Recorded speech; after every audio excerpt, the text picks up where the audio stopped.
Timmin, boys and girls. Today we're actually doing something super cool and I'm super stoked, and this video might get a little long, so I'm gonna try to speed through this. You guys know we just picked up this Recon 250. This is a 2018 thing. It's super clean and it is gonna be so much fun to ride. I wanna pick up a couple more of them, but first we need to snorkel this thing and see how it does. So I guess today's gonna be a little bit of a how-to on snorkeling a foiler. This one should be super easy. Definitely a lot easier than the big Can-Ams. All we have to worry about is snorkeling this air box and running all the vents, and this thing's gonna be watertight. We're gonna have to dielectric grease a few things. We're gonna do it right. But first step, we're gonna get a parts list of all the parts we need to snorkel this thing, and we're gonna run to Lowe's and let's go pick up the parts. So let's go ahead and roll.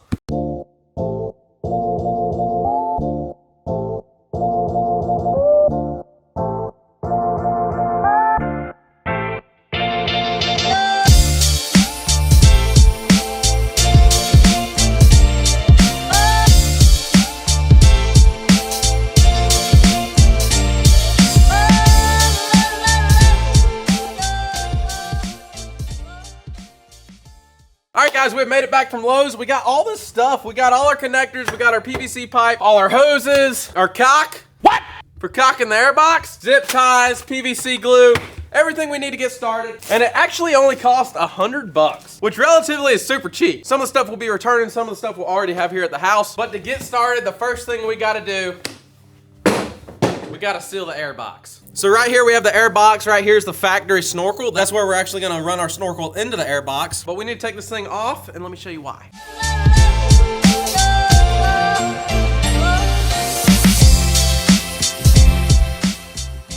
Now that we got the air box out, let me open this thing up and show it to you guys. It's actually a super simple process. This literally took me 30 seconds to pull this air box, especially on these smaller foilers. Hondas in general, easy. Pull this air filter out of here. Most air boxes will have a factory seal around all these rubber boots. Actually, this one does, but it's so small you can't even see it. Now what we're gonna do is we're gonna get this air box real clean, and all these seals that go into the air box all around here. I mean, look how I can flex this, and you can see up under it. We're gonna clean this up, and we're gonna take the silicone all the way around the air box, and once we have the air box sealed up, then we can start working on the snorkel. So let's get this knocked out.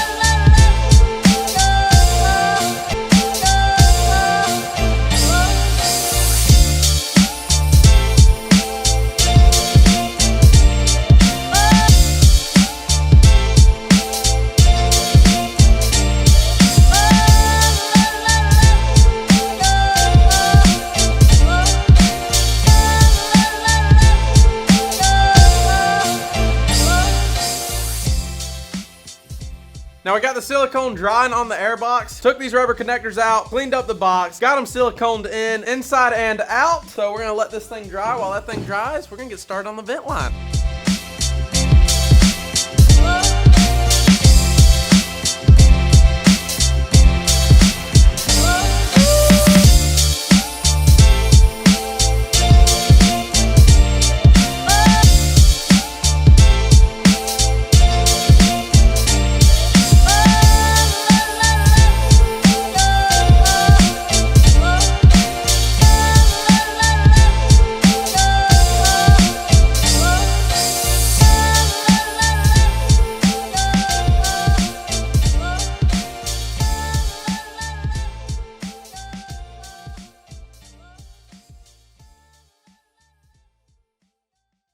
All right guys, it's actually the next day. We got all of our vent lines ran. As you guys can tell, we hit all the vents on the carb, the rear diff, the rear brakes, all that good stuff. Still gotta run this gas line vent. But the moment of truth, I'm letting this dry, and that looks dry, baby. We are ready to install the air box and start installing our pipe for the snorkels. So let's get after it.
right, boys, we have finished the snorkel and it took quite a while. I kind of just started rolling with it. It got dark and I just wanted to get it done. But without further ado, let's check out the Snorkeled Recon 250.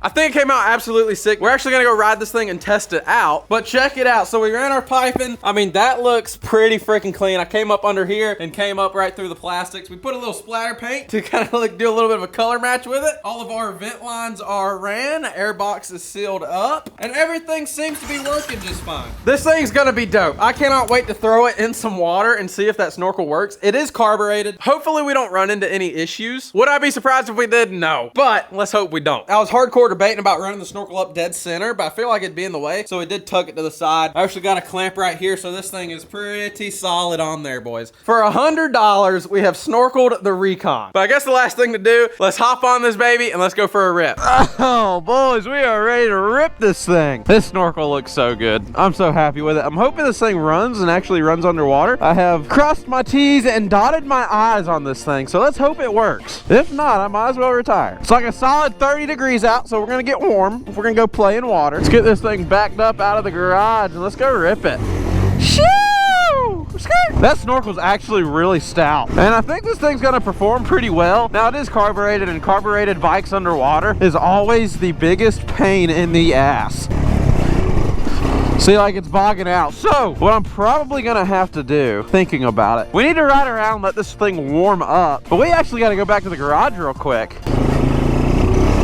You hear that bog? And I think that's from my first wheelie. Whenever you're in a wheelie in these things, the carburetor will actually drain gas out of the overflow. And when it drains gas out of the overflow, you clog that vent line and now it no longer vents like it's supposed to. So let's pop that off real quick. Piece of shit. Hey, look under there and see if this blows out gas. Blew out a lot. Yeah, riding the wheelies, that's what I'm saying. See if this thing catches on fire, and that was gas all over the motor. Woo, it's smoking. That no good, man. I gotta let it warm up. Then I'm gonna test it in the water.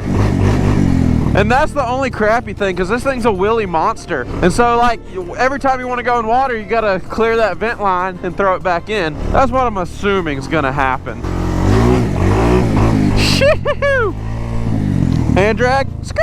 That's what I'm talking about, baby. But one thing being real nice, like, we're not down at the new property, which has all the water we want to play in, but we don't have any of our tools in a shop ready down there. So being able to work on stuff here at the house and then immediately come over here and jump it and test it in the pond.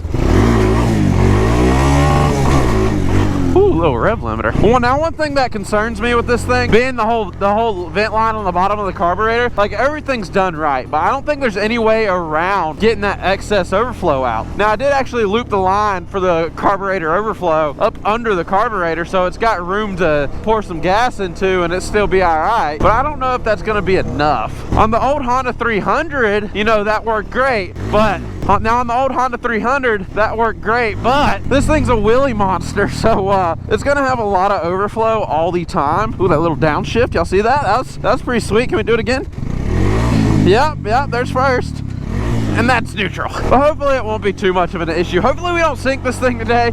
If we sink it today, I'm gonna be really pressed, because I spent a lot of time on that snorkel. Originally, I was actually gonna take the snorkel and run it right through here and come up right there. But then I was like, man, let's just do it right. This thing's gonna get beaten, destroyed anyways. What's one hole in the plastic? So we cut her and ran her under. We cut the plastics and ran her under. But this thing's gonna be a beast in the mud. Woo! Let's go clear the jump with the little Recon mud foiler, baby. Gotta let this bike get nice and warm before we go and take it in any water. Why is it bogging out? Woohoo! It shouldn't be bogging out. It's got a little bit of a bog. Maybe if we turn that choke on just a little bit, it might help with the bog. I actually might have to go in and tune this carburetor now that we got this snorkel on it. Let's send her through this mud hole right here. Just full send it. Snorkel with two-wheel drive, they said. It'll be fun, they said. Come on, baby! Oh, shit. That thing is way too light. I'm sitting here tossing it like it's a 1,000-pound four-wheeler. Thing weighs like 200 pounds. This straight just threw myself off of it with the bike. This is gonna be sketchy in the pond. We definitely still gotta get mud tires on this thing, and this thing should freaking eat then. And we actually gotta go buy a couple more of these because that's when they're gonna get really fun. As much struggle that was in that mud hole, I think it's safe to say we're probably not gonna make it through the swamp. Maybe in a video. If this video gets 10,000 likes, we will take the Recon through the swamp, 100%. But this two-wheel drive is definitely gonna be a pain in my rear. But these are gonna be so fun on a rainy day when we can just drift the dog piss out of them. And freaking race them. Oh my gosh. I love this thing, bro. You can just freaking flat out send it. One of my buddies, after I bought this Recon, he went out and bought a Recon. He took this thing around his pit bike track and he talked about how smooth it jumped. And I was like, bro, I know. It's like almost riding a big four-wheeler, but it's tiny and it has all the power. That's third gear. Look, we're just gonna throttle up in third gear right here. Before we go throw it in the ponds, we gotta run back to the garage anyway to throw this vent line on. I wanna go back here to the basketball court that has no hoops, because this thing will be fun on that. I definitely gotta figure out why this thing likes cutting off. Definitely probably need to tune the carb after snorkeling it. Like, look, we're in second gear, right? This second gear drive pavement just absolutely gets it. Like, this is such a beast of a little four-wheeler. Like, there's not many four-wheelers you can come out here on drive pavement and just start cutting donuts in second gear. Wheelie out of it, baby. Woo! Let's run through this vent line on. Let's go test it in the pond for the very first time. All right, let's go try this thing. Got that vent line hooked back up. I've always heard people say nothing runs like a Honda 300 underwater, and that probably, I feel like, is going to be the case. I'm expecting failure, and I'm expecting failure for one or two reasons. Because it's carbureted. That's the only reason. There's so many variables with a carburetor. It can definitely be an issue snorkeling them. So we're going to see if this one's going to be a big issue. I also think another failure, this thing already likes to cut off. So I'm having a bad feeling with it being in water. So I'm just gonna keep her pegged and hopefully everything goes smoothly. So I think I'm gonna creep it into first. I don't know. Let's go around the edge real quick first. Let's just get our toes in a little bit. Oh my gosh. It's floating so bad. Okay, I'm about to roll it. Uh-oh. Cool beans? It did cut off, in fact. What could that have been? Get out of my face! Gosh! Okay. Back in action. I mean, it was deep. The exhaust is out, and the exhaust was not under when it cut off. So, I mean, we're sitting pretty. Like, we're good. Check the air box. Let's just check the air box for shits and gigs. Bone dry, as expected. So, we know we're good there. Dude, this thing was so floaty underwater. These are probably not going to be good foilers to be snorkeled. If I'm being honest, they are really, probably too light. Just get her out of here. It's going to be carbureted. 100% a carburetor issue. Let's just check to see if a vent line pulled off. Highly doubt that. There's no water in that vent. That vent is solid. Is it going to be your overflow vent? I mean, I don't really see water in that, so that shouldn't be an issue. We'll have to take her back to the drawing board, boys. There's only 2 vents in total on the carburetor. Everything, which seemed like a low number. When I did the Honda 300, there was a crap load of vents running off that carb, but most of those vents actually connect back into another vent. So you got like 3 or 4 vents that just run back into each other. Just make sure there's not water in the oil before we drive it. Give this thing another roll. See, it's definitely not running right. Yeah, no, that's not it, Chief. Turn the choke all the way on, it seems to be all right. We're shooting a lot of white smoke. Let's hope this thing's not a ticking time bomb. But all that smoke, I'd probably have to guess, just burning out that exhaust. This thing's very not smooth right now.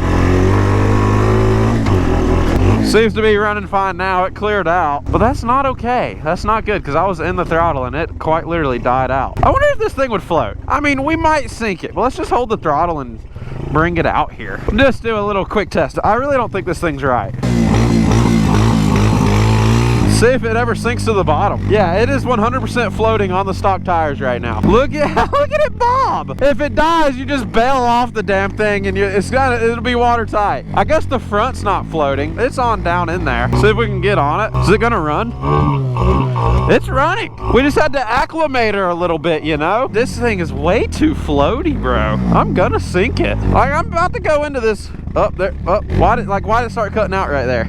Come on, stay running. Yep, that ain't right. Not good, man. Not good. Not good at all. Our exhaust is out of water, so like we're solid. Come on, baby, reverse out of here. I put it on half choke and it seemed to kind of fix our problem a little bit.